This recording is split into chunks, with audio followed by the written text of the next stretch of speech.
Our next speaker is no stranger to the stage, but this year she comes on stage in a very different context.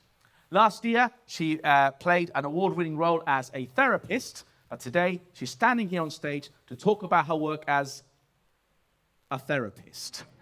Please welcome on stage, Nyree Turnock Robinson. Thank you. Good afternoon, everybody, and thank you for coming along today. My talk is titled Playing for Health, take 2. Because last year I was meant to do it, but I got COVID, which was really ironic. There was health in my title, and I couldn't play my way out of that. So basically, play is really important in my life because it's what I do for a living, and it's how I keep myself well. When we talk about play and playing, it's important to realize that it's central to health and to well-being. If we look back, everybody here has played, normally in their childhood. Animals play, mammals, and I don't know if there's any dog people here, but I have a dog. And it's really interesting when you're walking your dog and they meet another dog, and normally they do a play bow, so they sort of come down a little bit, just to let the other dog know that they're being playful. And if you've got a cat, like I have, a really naughty cat, wherever I read anything on behaviors, it says play. Play with your cat, play with your cat. So play is really important to us. And somewhere along the lines in our development, through normally our teenage years, shame kicks in and we stop playing. Or we play, but things become competitive. So when you're little, you might just run here, you run there. And then suddenly in adulthood, it's got to be a competition. I do marathons.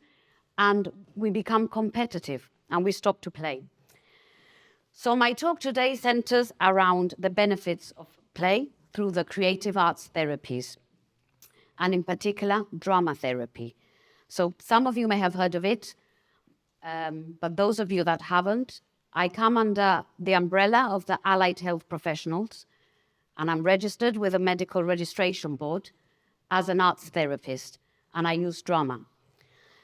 And so I'm going to talk a little bit about the creative arts therapies and how it's used in education, in justice, within social services, within our health system, and what my journey has been in Gibraltar, pioneering this profession. So basically what I do is I'm like a normal talking therapist, so I might have 2 chairs, and I always take my cue from the client. So it's not like they come to see me and I'm there in role going, oh, hello, we're going to play. You know, it's not like that. I warm them up to it. And a good definition is we're trained in psychotherapy, so all the psychological elements to it and running groups and listening skills like counselors. But we believe that creativity is central to well-being. Being creative belongs to health. And we use a lot of different materials to facilitate this. I use puppets, I use role play, improvisational play, I use art materials, I use objects, postcards, anything that can help me really get an insight to what that person's life is. And I mean, many times you might have heard, okay, I don't know how to put it into words, because sometimes words are not enough. We need to go beyond words. And very important, it's for children and for adults. A lot of people think I just work with children, and I work with adults as well. We all need to play. So we give equal validity to body and mind. I mean, there's this idea that the mind is somewhere, like, oh, the mind, and the mind is in our body. So that's why we give emphasis to the body, because that is the way to access the mind. So my background on how I got into this is very simple. In childhood, in drama at school, it was the only thing I was really good at. Everything else I was average, but drama I was really good at. And it made me feel good. And I had a younger sibling that had a disability. So ever since I was 6 years old, I was thrown or thrust into this world of disability. And when I became a teenager and I was doing my work, I didn't babysit neurotypical children. I babysat children that were hyperactive, autistic, epileptic, nonverbal. And I found that talking wasn't quite cutting it. I couldn't talk to communicate. So I had to use other ways. I had to sing to them. I had to use my body to maybe get them to come this way. And I thought, oh, this is a different way of working with this client group. And somewhere along the line, I heard that there was a degree in drama therapy. And I thought, that sounds good. I can do my work with disability and I can also do my acting. This is perfect for me. So I went to the UK and I did a degree in drama therapy. And during my time there, I was working in the stay and play in Gibraltar with little children. And there was this young boy that used to beat me up every day. So every day I'd go to work and I'd be beaten up. And I tried like my teacher voice of like, no, that's not very nice. I'm sad. And that wasn't really cutting it. And one day I went into work and there were some chairs out and he was sitting there. And spontaneously, I just went into the role of a waiter. And I was like, hello, sir. Would you like some fish and chips, sir? Not a problem, sir. You can have a Coca-Cola. Not a problem. And suddenly I saw a spark in his eye. There was something in there and he loved it. So he started playing the customer. And every day we did this. Then we'd role reverse and I'd be, the punter just going, oh, that burger's rubbish. I don't like it.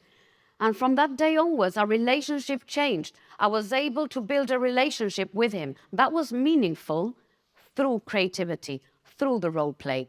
And I must say, touch wood, this probably wood. Yeah, touch wood. Up until this day, that was probably 20 years ago, I've never been beaten up at work yet.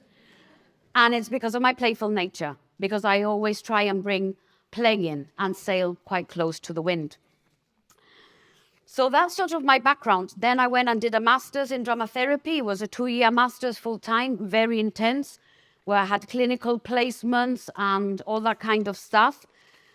And I'm currently training in a very particular approach as well within drama therapy, which started in the States, in America, at Yale University, working with veterans of the Vietnam War.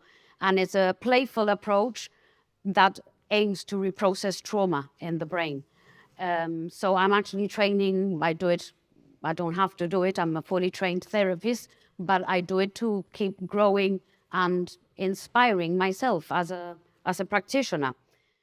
So after my MA, I came back home to Gibraltar and I was really scared of, giving this out to the community because, it's no secret here. We have a very strong medical model, in particular when we come to mental health. And I thought, how am I going to do this? And I had a lovely support from international drama therapists that some have been pioneers in their own countries. And they said to me, Nyree, you cannot go to Gibraltar like Don Quixote de la Mancha, just going, yeah, drama therapy is the best thing in the world. And that's how I felt inside. And I thought, no, you're right, I can't do that, they're not going to take me seriously.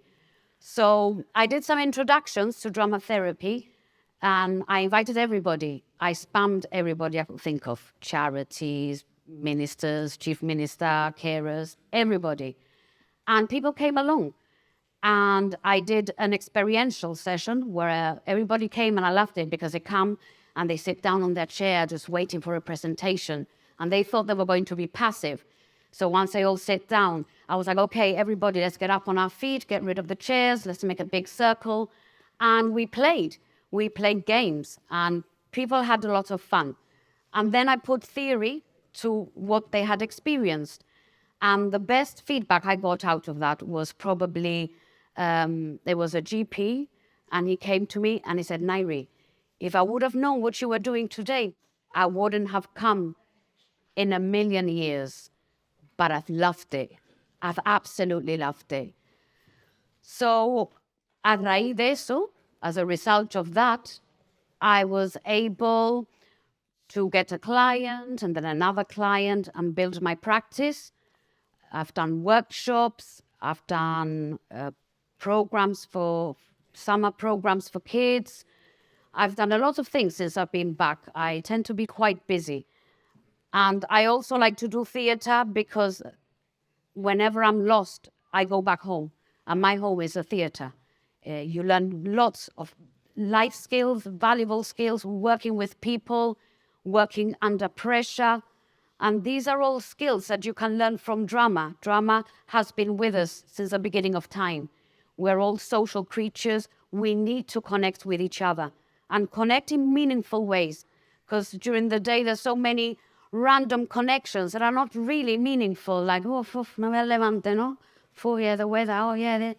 But for me, that doesn't feed my soul. I don't know, maybe I'm too deep for the average person, but I need real, meaningful conversations to fuel me. So what are the benefits of drama therapy? Well, there are many benefits of drama therapy. A good one, the beginning, it allows for self-awareness. And sometimes through the play, I might be improvising a play, and when I go abroad to train, and maybe I'm playing, and another therapist says to me, oh, that was a bit passive-aggressive, Nyree, wasn't it? In my play, and I say, oh yeah, am I passive-aggressive? Yeah, actually I am a bit passive-aggressive. So through the play, all these things come out, because when you go to a talking therapist, you can hide behind it. I can tell the therapist wherever I want, but when you play, things begin to leak out. You cannot hide. So it expresses emotions, it improves relationships. You can act them out and say, no, actually, that was a bit harsh, what I say. I'm going to try it again. You can address social issues through drama. You can reprocess trauma. I mean, our brain is neuroplasticity, you know, it does change, and you can reprocess trauma. You learn coping skills. It makes you feel happier. It's always better to play. And it can improve chronic stress. And it addresses a whole range of conditions, such as depression, anxiety, trauma, substance abuse. And we do this through using our imagination, imaginative games, connecting with ourselves and others in creative ways, having fun, obviously, and using creative tools to externalize what's happening. So, for example, if I had someone that said, you know, Nyree, I feel really angry. And I'm like, okay, so how angry do you feel? Okay, this is like 0. Like, I'm not angry at all. And over here, I'm like, oh, I'm so angry, I'm going to explode. Where would you be on the scale? And they might say, you know what, Nyree, I think I'm a solid 6. I'm a solid 6. Okay, so where would you like to be? Would you like to be more of a 5, 5, you know? So you can actually externalize what's going on inside. And I think that's half, you know, you've solved quite a bit the minute that you externalize, and you can actually shift things and change things. And I do this with objects, with puppets. And also it expands our role repertoire, our ability to play a variety of roles in life. Well, sometimes I'm a mom, sometimes I'm a therapist, sometimes I'm there in the queue trying to get through because, you know, there's lots of people. You know, we all have different roles in our lives. So, and it can go back to perhaps developmental stages that you may have missed through neurodiversity, through trauma, through neglect, through a variety of reasons. So you can revisit those play stages. And I mean, there's lots of different ways. So it's been pretty well received in Gibraltar from the year 2000, when people were like, drama qué? It's okay. Drama qué? Drama therapy? En la vida. And now, I mean, I earn a living out of that. And I don't take on too much work either. I could have more work, but I don't. So this is what has captivated me for 20 years. I'm absolutely obsessed with it. My husband's very happy today because it's only 15 minutes. He's had like 12 years of me ranting about drama therapy. So thank you very much for your patience always, Gary.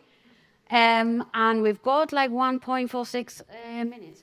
So I'm going to ask you all just to stand up. Don't think about it too much if you're able to. I'm aware we've got wheelchair users and people perhaps with mobility issues. So I always like to finish off. I'd like you all to just put your hands up, and whilst we've been in here, imagine that this massive imaginary box has come out. Some of you might be able to see it. And on the count of 3, we're going to get this box down together, okay? 1, 2, 3. Let's do it. Mind your backs, guys? Oh, okay. So you can sit down now if you want. You might have to help me put it up again. And I am going to do, this one does the recognition with a thumb. Bing. So it's open. And I'd like you just to take a couple of seconds, maybe shut your eyes if you need to, and perhaps take something from the box that you feel that you might need more of in your life. Something you think, yeah, you know, my life could do with something positive a bit more. So just grab it and take it, whatever it is. I am going to take the joy of being here and telling people about drama therapy. And you can leave in the box as well, maybe something that you think doesn't serve you anymore. So for me, I'm going to leave the fear of perhaps what other people might think of my choice of career. So mine's like a little sprinkling. So I need to get it back up, and then it disappears into the universe. I've got 8 seconds, so venga, we have to do it fast, okay? We're ready? Okay. On the count of 3, we're gonna go up. Okay. 1, 2, 3. That's how it's gone. Thank you very much. Enjoy.